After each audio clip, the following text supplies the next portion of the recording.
Hello YT family. ఇలా అని ఎన్నో రోజులవుతుంది. వీడియోస్ కూడా రెగ్యులర్‌గా పెట్టట్లేదు. పాతగా ఎడిట్ చేసిన వీడియోస్ కొన్ని అప్‌లోడ్ చేశాను. బట్ ఇంకా అయితే అసలు మెయిన్ వీడియోస్ కొత్తింట్లోకొచ్చిన తర్వాత అస్సలు అప్‌లోడ్ చేయలేదు. మనసు అయితే అస్సలు బాలేదండి. చాలా డిస్టర్బెన్స్‌గా ఉంది. ఏ వర్క్ చేయలేకపోతున్నాను. గొడవలు, టెన్షన్ దీనంతటి వల్ల వీడియోస్ అయితే రెగ్యులర్‌గా అయితే పెట్టలేకపోతున్నాను. కొత్త ఇంటిని ఇలా ఎందుకు కూల్చుకోవాల్సొస్తుందా అని చాలా బాధ వేసిందనమాట. ఇంటి ముందు ఉన్న ర్యాంప్‌ని తీసేస్తున్నాం ఇప్పుడు కంప్లీట్‌గా. అండ్ ఇంట్లో కొంచెం ర్యాంప్ అయిపోయిన తర్వాత గేట్‌కి కొంచెం ముందు కూడా మొత్తం కంప్లీట్‌గా తీసేస్తున్నాం. అసలు ఏం జరిగింది ఏంటి అనేది క్లియర్‌గా ఎక్స్‌ప్లెయిన్ చేస్తాను. ఫ్యూచర్‌లో ఎవరైనా ఇల్లు కట్టుకున్న కార్ పార్కింగ్ చేసుకోవాలంటే ఎత్తుగా కట్టుకున్న వాళ్ళకి ఇబ్బంది కాకుండా క్లియర్‌గా ఎక్స్‌ప్లెయిన్ చేస్తాననమాట. మా గృహప్రవేశం అయినప్పటి నుండి ఇంట్లోకొచ్చేసిన తర్వాత ఇంక నేను చాలా వీడియోస్ అప్‌లోడ్ చేద్దామనే ఐడియాస్‌తో ఇంకా ఏమేమి సర్దుతున్నాం, ట్రావెలింగ్ అన్నీ కూడా పెడదాం అనుకున్నాను. బట్ ఏమైందంటే కార్ పార్కింగ్ చేద్దామంటే కార్ లోపటికి రాలేదు. స్లోప్ అనేది బానే పెట్టారు కానీ కారు హైట్ ఉండడం వల్ల లోపటికనేది అస్సలు ఎక్కడం లేదనమాట. దాని కారణం వల్ల ఏమైందంటే కారు మా ప్లేస్‌లోనే, మా బిల్డింగ్ ఉన్న ప్లేస్‌లోనే మా పక్కన చెట్ల ముందు పెట్టుకుంటున్నాం. అది ఎవ్వరికీ కూడా ఇబ్బంది కాదు. అండ్ రోడ్ పైకి కూడా అస్సలు రావట్లేదు. అలా పెట్టుకుంటుంటే ఇంకా పక్కింట్లో రెంట్‌కుండే వాళ్ళు ఏం చేశారంటే అక్కడ కార్ పెట్టకపోతే చెట్లు దగ్గర కూర్చొని ముచ్చట్లు పెట్టుకోవచ్చు అనే ఉద్దేశంతో కార్ తీయమని పక్కకు పెట్టమని చెప్పారు. వేరే ప్లేసెస్‌లో పెట్టుకుంటే వాళ్ళకి ఇబ్బంది అవుతుంది. మేము మా ప్లేస్‌లోనే పెట్టుకుంటాము అని క్లియర్‌గా ఎక్స్‌ప్లెయిన్ చేశాం. అయ్యేసరికి అసలు ఉండనీయకుండా కార్‌ని కొట్టడం, బాల్ తీసుకొని కొట్టడం, బ్యాట్‌తో స్క్రాచెస్ పెట్టడం ఇలా రకరకాలుగా ఏడిపించారు. అండ్ ఎప్పుడు పడితే అప్పుడు గొడవ పెట్టుకుంటున్నారు. ఇంకా మేము కార్ తీద్దామని గేట్ శబ్దమైన వెంటనే ఓ తల్లో, కూతురో వచ్చేసి బండి కరెక్ట్‌గా కారు వెనకకి రావట్లేదు ర్యాంప్ ఉండడం వల్ల. ముందుకు పోకుండా కరెక్ట్‌గా అడ్డం పెట్టేస్తున్నారు. ఇంకా సమ్మర్ హాలిడేస్ రావడం వల్ల వాళ్ళు చుట్టాలు వాళ్ళందరినీ కూడా తెచ్చి గుంపులుగా అక్కడ అసలు కార్‌ని కదల్చకుండా చేద్దామనే ఐడియాతో అసలు ఎంత విసిగిచ్చారంటే కొత్త ఇంట్లోకొచ్చామనే సంతోషమే లేకుండా చేశారనమాట. ఈ ప్రాబ్లమ్ ఇలా ఫేస్ చేయాల్సొస్తదని అస్సలు ఊహించలేదు. సరే కార్ లోపటికి పట్టలేదు. పక్కన మన ప్లేసే ఉంది. ఎవ్వరికీ ఇబ్బంది లేదు. మనమే పెట్టుకుందాం అనుకున్నాం. ఇంకో విషయం ఏంటంటే మాది సౌత్ ఫేసింగ్ ఇల్లు. పక్కది వచ్చేసరికి సౌత్ ప్లస్ వెస్ట్ ఫేస్ వచ్చింది. వెస్ట్ ఫేస్‌లో వాళ్ళకి మెయిన్ ఎంట్రన్స్. సౌత్ ఫేస్‌లో చిన్న గేట్ అనేదే ఇచ్చారు. వెస్ట్ ప్లేస్‌ది యూజ్ చేయకుండా సౌత్‌లో ఉన్న చిన్న గేట్‌ని యూజ్ చేస్తూ మమ్మల్ని హింసిద్దామని ఎందుకు వాళ్ళకా మైండ్ సెట్‌తో ఉన్నారో అస్సలు అర్థం కాలేదు.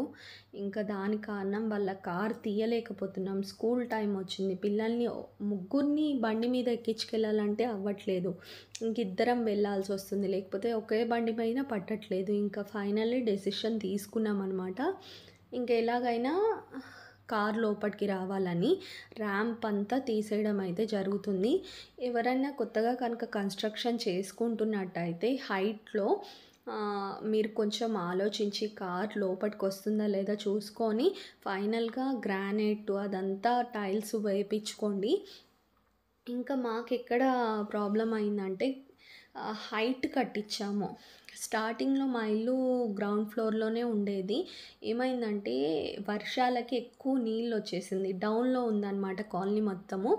వాటర్ అన్నీ ఇటు రావడం వల్ల ఇంటికి మూడొంతులు వాటర్ వచ్చేయడం వల్ల ఇల్లుని మొత్తం తీసేసాము. ఒక 17 ఇయర్స్ ఇల్లు కాబట్టి మళ్ళీ దానిపైన ఫ్లోర్‌లు కట్టినా అది ఎక్కువ ప్రెషర్ ఆపలేదు. అది ఇంకోటొచ్చేసి బిల్డర్స్ కట్టిందనమాట. ఇంక వద్దులే అనేసి మళ్ళీ మొత్తం ఇల్లు తీసేసి భూమి పూజ చేసుకొని మంచిగా ఇల్లు స్టార్ట్ చేసి కట్టుకున్నామనమాట.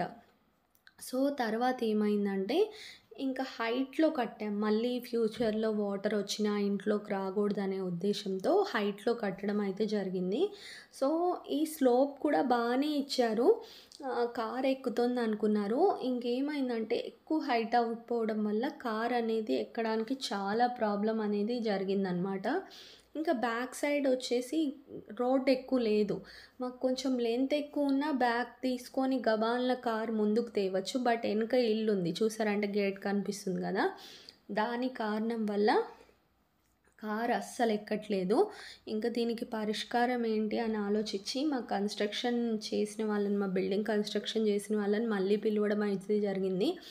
సో బిల్డింగ్ కన్స్ట్రక్షన్ అంతా అయిపోయిన తర్వాత కూడా వాళ్ళు మాకు చాలా హెల్ప్ చేశారు.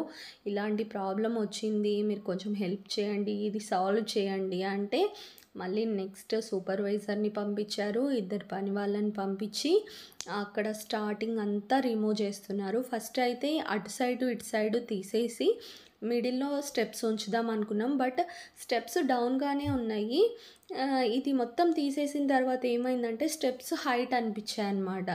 ఇంక ఇలా కాదు అనేసి కంప్లీట్గా మొత్తం అంతా రిమూవ్ చేసాం. అండ్ గేట్ లోపల కూడా కొంచెం తీసేసామన్నమాట. సో ఇలా తీసిన తర్వాత ఒకసారి అయితే కార్ లోపల పెట్టి చూసామన్నమాట. కార్ అయితే వచ్చింది. మనసుకైతే చాలా ప్రశాంతత అనిపించింది. 3 months నుండి కార్ తీయడానికి లేదు, బయటికి వెళ్ళడానికి లేదు, గొడవలు, కొత్త ఇంట్లోకి వచ్చిన తర్వాత ఎన్ని టెన్షన్స్ అని ఒక చిన్న ప్రాబ్లం అండ్ అసలు పక్కన వాళ్ళకి సంబంధమే లేదు, ఏదో కక్ష కట్టినట్టు మీదకి వస్తున్నారు తప్పించి కొత్త ఇల్లు కట్టుకున్నామనే కుల్లో ఏమీ అర్థం కాలేదు. ఇంకా ఫైనల్గా అయితే మా ప్రాబ్లం అయితే సాల్వ్ చేసుకున్నాము. ఇంకా ర్యాంప్ అంతా తీసేసి ఏం చేసామంటే గేటు లోపలికి కూడా కొంచెం ఇదేంటి టైల్స్ అనేవి రిమూవ్ చేసేసి డౌన్ చేసాం, స్లోప్ ఇచ్చామన్నమాట. ఎవరైనా హైట్లో కట్టుకున్నట్టయితే మీరు కరెక్ట్ గేట్ దగ్గర నుండే స్లోప్ ఇవ్వకండి, గేటు లోపటి నుండి కొంచెం చూసుకొని స్లోప్ ఇవ్వండి. ఇక్కడ చూసినట్టయితే గేట్ లోపల 3.5 టైల్స్ అనేది రిమూవ్ చేయడం జరిగిందనమాట. ఇది ఫస్ట్ డే వచ్చేసి అదంతా రిమూవ్ చేసేసారు. నెక్స్ట్ ఇంకో డే వచ్చేసి అక్కడ రిమూవ్ చేసిందంతా ఉంటుంది కదా గ్రానైట్, అవన్నీ ట్రాక్టర్లో తీసుకెళ్ళి పడేసి వచ్చారనమాట. ఇవన్నిటికీ చాలా ఖర్చు అయిందండి. కట్టించడం ఒక ఖర్చు అంటే అవన్నీ పగలగొట్టడం, మళ్ళీ తీసుకెళ్ళి ట్రాక్టర్లో ఇంకో దగ్గర పడేయడం, ఇది ఇంకో ఖర్చు అనమాట. సో ఇవన్నీ కాకుండా మీరు ఫస్టే ఆలోచించి చూసుకోండి. మేము అసలు కార్ పడుతుంది అనుకున్నాం. ఇంట్లో ప్రతి ఒక్కటి దగ్గరుండి చూసి 1కి 2 సార్లు ఆలోచించి కట్టించుకున్నాం. బట్ ఈ కార్ పార్కింగ్ ఒక్కటి సమస్య అయిపోయిందనమాట. ఇది కూడా సాల్వ్ చేసుకుంటున్నాం. సో అందుకే ఇలాంటి ప్రాబ్లమ్స్ రాకూడదని చెప్తున్నాను.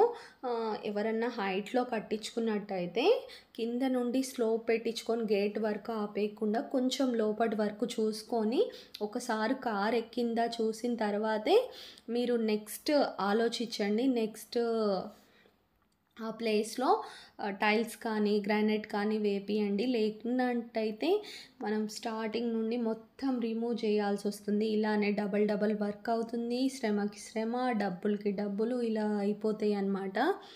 అలానే నెక్స్ట్ డే వచ్చేసి బెడ్ లాగా వేస్తున్నారు. ఫస్ట్ అయితే కంకర, సిమెంటు, శాండ్ ఇవన్నీ మిక్సింగ్ చేసి మొత్తం ఫస్ట్ లావుగా వేస్తున్నారనమాట. అండ్ ఇంకోటి కార్ ఎక్కించిన తర్వాత ఇంకా కొంచెం మట్టి తీసేశారు. ఎందుకంటే మళ్ళీ ఆ హైట్ కన్నా ఈ బెడ్ లెవెల్ రావాలి, మళ్ళీ హైట్ అయిపోతే కార్ ఎక్కదనే ఉద్దేశంతో ఫైనల్గా అయితే మొత్తం ఇంకోసారి మట్టి తీసేసి ర్యాంప్ అనేది వేయడం జరుగుతుంది. నెక్స్ట్ కారు మనకు గబుక్కున బయటకు వెళ్ళొచ్చి మళ్ళీ తీయాలన్నా లోపల పెట్టి బయట పెట్టి కాకుండా సైడ్కి పెట్టుకునేటట్టు ఫస్ట్ అయితే ర్యాంప్ ఉండడం వల్ల ఎప్పుడు ముందుకే తీసుకోవాల్సి వచ్చేది. అలా కాకుండా ర్యాంప్ తీయడం వల్ల ఏమైందంటే అక్కడ డౌన్ అయింది. ఇప్పుడు ఇంటి ముందే బ్యాక్ రావచ్చు, ఫ్రంట్ పోవచ్చు. సో అది కూడా చేపిస్తున్నాం అన్నమాట. నెక్స్ట్ వీడియోలో మీకు క్లియర్గా చూపిస్తాను. ర్యాంపు ఈ బెడ్ వర్క్ అయితే ఇప్పుడు ప్రస్తుతానికి కంప్లీట్ అయింది. 3 days జరిగిందనమాట ఈ వర్క్ అంతా. నెక్స్ట్ టైల్స్ వేస్తారు. అలానే నెక్స్ట్ గ్రానైట్ వేపియద్దు అనుకుంటున్నాం. మళ్ళీ గ్రానైట్ ఏపిస్తే స్లిప్ అవుతుందేమో కార్‌కి అని అన్నారు. అందుకనే ఇంక గ్రానైట్ ఒద్దు. గేట్ వరకు టైల్స్ ఏపిచ్చేసి అక్కడి నుండి ర్యాంప్ లాగా ప్లెయిన్‌గా సిమెంట్ తోటే చేపిద్దామనే ఉద్దేశంతో ఉన్నామనమాట.